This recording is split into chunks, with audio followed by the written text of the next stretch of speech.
Ladies and gentlemen, welcome back to the Dorian Show. How you guys doing? I gotta change the camera's view because I was showing a little bit too much legs the last couple of episodes. So I hope this is a lot better. So let's just get started, guys. Price of uranium has been going back up. I think uranium has been today. Uranium hit $50 a pound right now in the market. And it's been tumbling the last couple of weeks down to like 40-ish, down to 40, I think, but it's starting to make its way back up. And the best thing about this uranium, guys, is that Sprott Uranium Trust, hedge fund. It's not a hedge fund. It's a fund that basically just buys pounds of uranium off the market. Did not buy any during these last couple of weeks, and the price of uranium has gone back up to 50. And if anything, this shows that, the price of the demand for uranium is high and it's not being manipulated by this one fund, which they were basically doing that in the past. Like they just buy up all the available uranium, which drives up the price. Obviously, that is what supply and demand is. But yeah, uranium is going up, everyone. And I think uranium might be one of the things you get rich on during the recession, which is going to destroy all of us. It's going to destroy all of us, except for people who buy uranium. Not financial advice, but I'm just saying. I own some Cameco, CCJ, and Sprott Uranium Trust, SRUUF. Exciting times, man. This energy, we're going into an energy crisis. The price of oil is going straight up, and we need oil and other sources of ways to get electricity. I can't think because I'm dumb, but right now the main ways we get electricity is burning coal, burning oil, windmills, one of the, what do you call those, solar panels, and uranium. And I think we're going to have to look at different places because the price of electricity is going up across the world. Europe is pretty much screwed. Germany is pretty much screwed because they rely on most of their energy is coming from oil from Russia. And they are cutting that shit off. So I think uranium is a good play. If you get rich, thank me later. If you don't, not financial advice. All right, relax, buddy. So what are we saying here? Oh, oil. God, I love oil. They call it the liquid gold, black gold, some people would call it. It's also going to the moon. In California, yesterday I filled up my Hyundai Santa Fe Sport, and it was $90 to fill up 13 gallons, and it's about $6.50 a gallon right now. Oil price is insane. Let me tell you, the Russians provide a shit ton of oil to the rest of the world, and Europe just decided that they're going to phase that out. They're going to slowly cut down at least crude oil, stuff that make your gasoline and stuff. They're going to pretty much turn it into zero. They're going to buy 0 gallons of oil from them. And I don't know, what do you think gasoline's going to do? It's going to go all the way up. The OPEC, which is basically a bunch of Middle Eastern gangsters colluding to manipulate prices in the oil market, said they would pump out more oil, but they also said they were going to raise prices of oil that they're selling to China, who is starting to finally end their lockdowns for COVID. I mean, I think they've caught on that COVID is no longer the hip thing to do. No one's locking down anymore, right?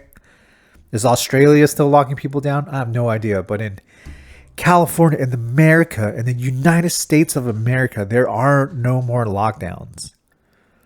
Although Oakland is telling people to wear masks indoor, which the homeless will not have to worry about, because they're outside.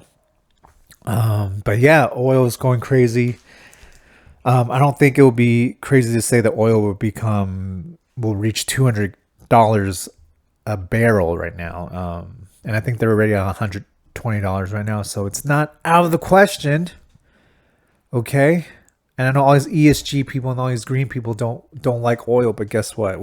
People go to work, people have to drive, people go on trips. China's opening up. Oil's gonna go up, baby. And I don't feel bad buying oil companies. I own British Petroleum because I like to diversify out of the States.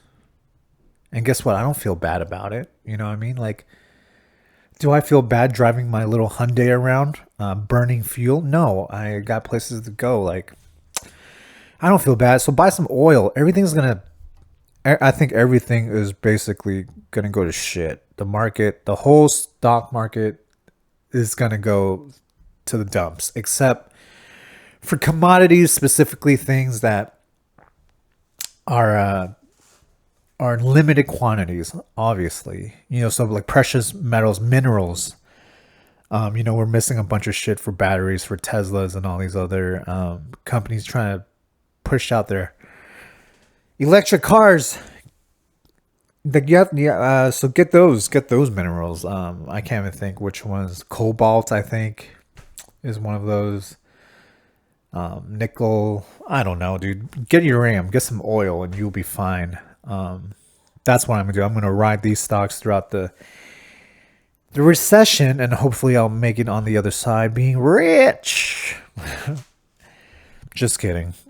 Speaking of the recession, I recently saw this documentary called The Princess of the Yen. Princess of the Yen. Princess as in the man prince, but plural form. So a bunch of men princes of the yen, which is the currency of Japan. And in this documentary, it basically said their government caused the recession, the 20-year recession plus recession in Japan, on purpose, just so they could change the whole banking system, so they could get more independence, therefore more power. Now, I don't know if this is a conspiracy theory or not, but we hear about how the U.S. government screws over third world countries, right? We bail them out, and then we force them to basically borrow money in the U.S. dollar. We're like, all right, we're gonna give you like $1 trillion, but you cannot bail out any of your own banks. And the minute they can't repay us back, we just build like bases on their country to fight the Nazis. And to also like take their resources, like their oil. I mean, we don't take it, but we're like, hey, where do you have less drill oil? Like everybody benefits, except for the poor people, because you don't bail out the banks. Like people are screwed. Like people go for a bank run and they lose all their money. And I'm talking about these countries out there that are not the U.S. Because we know that in 2008, 2009, the U.S. government actually bailed out the banks, which is what they told. Like when we bail out other countries, we tell them they cannot bail out their banks. But in the U.S., guess what? The first thing we did was bail out our banks. And sure, a lot of people in the middle, lower class really suffered, but it really kept the economy afloat, which is kind of fucked up. You know what I mean? Like the poorest always suffers, but the economy is great, and then the rich people come in and buy stocks at pennies on the dollar. Now they're even richer than ever. So I mean, that's my plan. Like some people say the recessions are already here. I'm not sure if that's true or not. But I think we are heading there. We already see some signs where we see like record inflation on everything: gas, food, hotels, Airbnb, whatnot. You know what I mean? And then what we haven't had is massive layoffs yet. And I think once that hits, then that's when the shit hits the fan. When mass layoffs happen, then you'll know the recession is here. Like that's full blown recession. And I don't know if that will ever happen, because the Fed is raising rates, and by that they're signaling that this is what's going to happen if we don't pull back the recession. And by that, people might, get mentally tricked. They're like, oh no, the recession is coming. They'll stop buying stuff now, and then it'll start bringing down inflation, and the Feds don't need to raise rate that high. But more than likely, I think inflation's already out of control. I think a lot of people don't care. They don't want to change the lifestyle. I don't. And prices will keep going up, and then they'll have to jack up rates to like, an insane amount, and they'll cause the market to crash. And at that point, a lot of people will suffer. People will start losing jobs. Then they'll start losing homes. And then companies will start laying off people. And it's just a vicious cycle. But for if you're listening to this right now, I think it's a good time to prepare. You know what I mean? Like I'm buying the stock still, like a little bit here and there, but I'm basically just hoarding cash right now. And once I see like layoff starts to happen, like that's when I'm gonna start buying a lot of stocks, because I know the market's gonna crash, and hopefully in a couple years, I'll make a lot of money from that. And maybe I'll become rich. And this is the same thing for everything. Like if you're more affluent than I am, you can save up money right now and save up to buy properties at a discount. I don't have that type of money, so I'll just stick with stocks, baby. Just sticking with stocks. But yeah, speaking of like my fears of recession, I've been talking about, I was using this crypto lending website, Celsius Network, and I basically completely withdrew all my money. I told you I was thinking about it last week, and I probably drew out like a couple, maybe like 20 grand. But I'm completely out this week. The risk is just too high. If you don't know what Celsius Network does, they take your crypto and they lend it out to companies or other people that are, or individual borrowers, and then they give you a return on your coins. So, I was getting, I was basically, most of my money in Celsius was a USDC coin, which is basically it's what they call a stable coin that's tied to the dollar 1-to-1. And I was getting like a 7% at its lowest return on it. And I took out a loan at 3% to get the arbitrage. And so I took a loan for 3 and then got 7 from Celsius. So I was getting like a 4% return for half of the money, which I got from the bank, and half of it is just from my own money. And I was making good money. You know what I mean? Like I'm talking about like $200 a week extra money. That's for me, salary wise, is like working an extra day a week, which really juices up my earnings. But the risk was getting too high. You know what I mean? Like I was seeing that people were taking money out of Celsius every week. Just millions, hundreds of millions of dollars are leaving the app, which makes them more at risk to not have enough money to return to people that put money on the app. So I pulled out. I'm repaying the loan to my bank. I still have that line of credit's good for a couple more years. So if the recession hits pretty bad in the next couple of years, I'll be able to take that line of credit to just draw on it and just buy more stocks and be a billionaire. But that's what my plan is. I'm just saving money. I feel like the certain things like Bitcoin or Ethereum or even stocks are getting too low, I'll like take a stab here and there. But majority of my cash, I'm hoarding it. I'm trying to grow it, which some people might think is dumb because inflation is 8% right now. So I'm losing 8% of the money I have in my bank right now per year. But I'm thinking the recession will happen, inflation will stop, and that's when that cash could come in handy. But yeah, I don't know what you guys are doing. I don't know if this is helpful. I feel like I'm just kind of rambling today. I didn't do this podcast over the weekend. So I'm just recording right now after work on a Monday. What else I got here? I just taking a huge left here. I saw on the news. So there's more news on the Uvalde tragedy, this school shooting in Uvalde, Texas. And there was a story that came out that there was this mom that basically was handcuffed because she was trying to go get into the school to save her kids. And, she got the police, she convinced the police to like take the handcuffs off her. And then she just like hopped the fence. It was a short fence, okay, relax. The fence was like hopping over like a tennis net.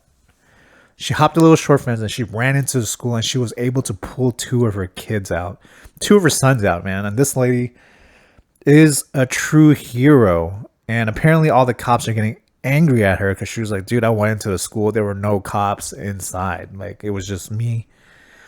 Empty halls. And I just went. I heard gunshots, but I saved my boys. True American hero, this lady. But something I was thinking about is, if I wonder if like all these other parents are secretly hating on her, you know what I mean? Because everybody was talking when that tragic incident happened that they were like, man, these police like stopped us from going in there to save our kids. Dude, this lady looked like she was 100 pounds. She was like tiny little lady. She just ran into the school. So it kind of makes me think like, well, the cops, maybe they told them not to cross the line, but looks to me like if these parents really wanted to go into the school, they would be able to. And I'm not saying they didn't, or they're cowards, or if they didn't go in there, they were doing the wrong thing. But I heard a lot of these parents are like, yo, we would have went in there and saved our kids ourselves if this police didn't stand out in the way. And I don't wonder how they feel now. I mean, even when their kids are like at home and they're trying to tell their kids how worried they were, they're like, Timmy, I would have gone in there and saved you myself, but these fat police officers kept me away. They were threatening us with violence and handcuffs. But I just want to say, if it wasn't for that, son, I would have gone in there to save you. And then the little kid would be like, oh, Billy's mom came in there and like grabbed him and his brother. Like, no problem, Dad. Did you hear about that? Yeah, it's funny. She's super small little lady, super skinny, and she went in there and saved two of her kids. But yeah, Pops, you would have done the same for me, huh? Oh man. I'm just kidding. It's a terrible, terrible, terrible story. I hope they, they fix this issue with like red flag laws or whatnot. But yeah, man, not every parent's a hero, but this lady is. Let's give her a round of applause. Clap, clap, clap. What else here? Oh, you guys. I don't know if you guys watch those Disney shows on Disney Plus. I do. I use someone else's account, and I was watching this show. There's 3 episodes that came out of the Star Wars movie, the Star Wars show, of Obi-Wan Kenobi. With I forgot that guy's name. Ewan McGregor, the guy from Moulin Rouge. Great movie. He plays Obi-Wan in the movie. And the show, sorry, I'm dumb. I can't speak right now. But who are all these like crazy fans of Star Wars? Like, I don't understand. Like, who are these people that are like just so into it, I mean, I get it. Like the people that are really into it when they were young, when the original 3, Empire Strikes Back, etc., came out. Those guys are probably in their 20s, these nerds. And yeah, I can see they could be like diehard fans, but those guys are like super old now, man. You know what I mean? Like the fans of the original movies are like in their 70s, 60s, 70s now.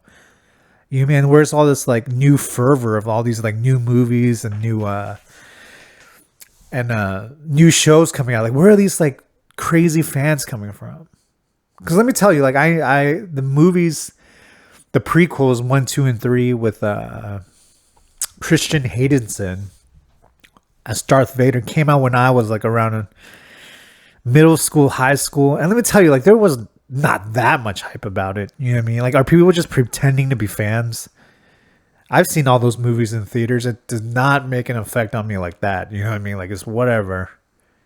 But maybe that's just me, man. I wish I was just excited about something like anything that these crazy people were about Star Wars. But apparently there's a lot of hate. One of these actresses are getting, she's like a side character in Obi-Wan. She's a black lady. And I guess we were saying racist stuff to her. I was reading reviews, a lot of people were just saying her character was not good, and maybe that's why she's getting a lot of hate. I mean, number one, the character's fine. It's fine. It's fine. And number two, like, even if you guys don't like to show the character, why do you have to attack the freaking actress? You know what I mean? Like, she's just doing a job. You know what I mean? Like, if you went to a Dairy Queen and the ice cream sucks, do you blame the guy serving you ice cream? No, it's not their fault. They're just there to get a freaking paycheck, okay? And I'm sure this lady is just out there trying to make it, you know, in the acting business. She's trying to make it into Marvel, you know, in the Marvel universe. And then she's just getting all this hate. And then there are people like saying racist shit to her. Like, oh my God. Is that still a thing? I part of me feel like some people are just making this shit up. Or there's not that many people that are saying this racist bullshit. But who knows? I don't know. The show's fine. Don't worry about it. It's fine. The show's fine. The actress is fine. Her character is fine. Maybe you might not like that character for whatever reason, but just watch the show. It's fine. Or just don't watch it. I don't care. But, oh, I got a text here. But what's even more crazy is it's crazy that they casted a 5-year-old to play a 10-year-old Princess Leia, which I found to be insane. Like, there's one part of the show there, the Obi-Wan was like, hey, how old are you? She's like, I'm 10. But this kid's clearly 5 years old. This kid's barely she's like barely past toddler age. She still talks like a baby now. That's not fair. Like that. She'll say crazy stuff like that. And I gotta say that Hollywood just really maybe Hollywood people are right to say that Hollywood is sexist, you know what I mean? Like back in my days, I'm in my 30s. Back in my days, when I was a teenager, you know, there's always the issue with Hollywood that they always cast. If it's like a male lead, the love interest is like way younger than him, right? So it'll be like a 40-year-old guy and like a lady in the mid-20s. And I used to be like, you know, whatever. That's not true. But maybe people got a point, dude. You know what I mean? They got a freaking 5-year-old playing a 10-year-old now. You know what I mean? At this rate, she's gonna be a MILF at the age of 15. I'm just kidding. That's rough, dude. But yeah, I don't know why they picked such a young child. It just looked so weird. It was just so ridiculous. Like she was like a baby, and they're like, "Oh yeah, this kid's about to go to middle school." And I'm like, "No."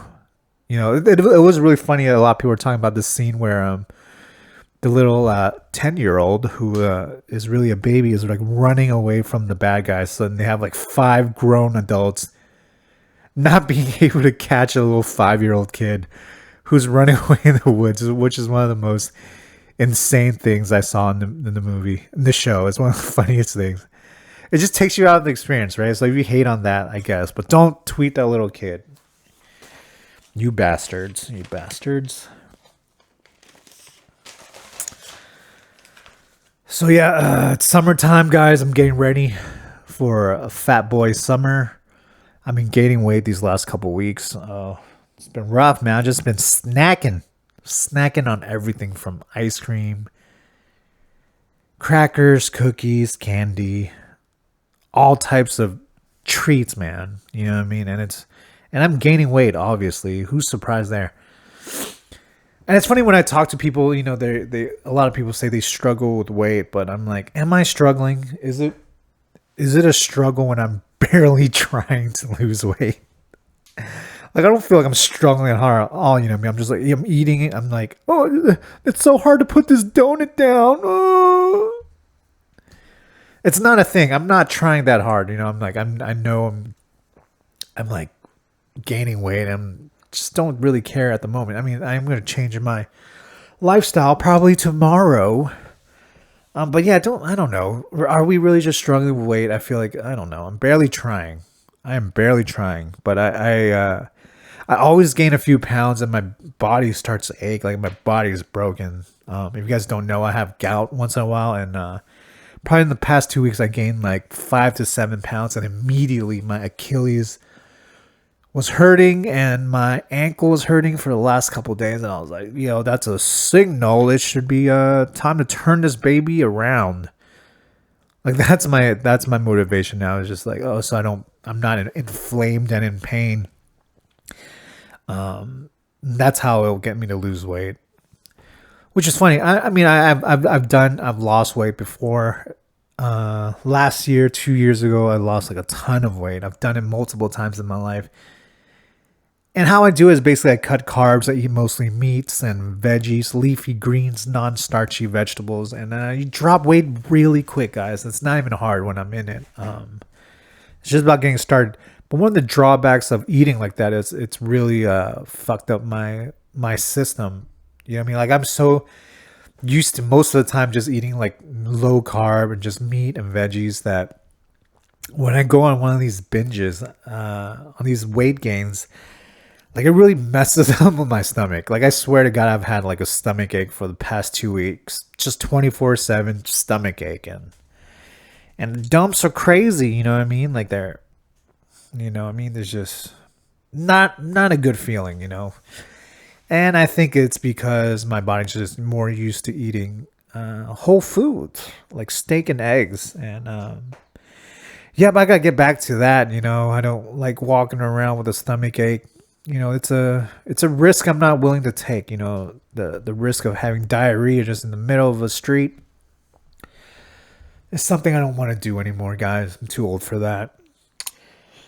Anyway, what else I have here? Oh, I've been hitting up the gym.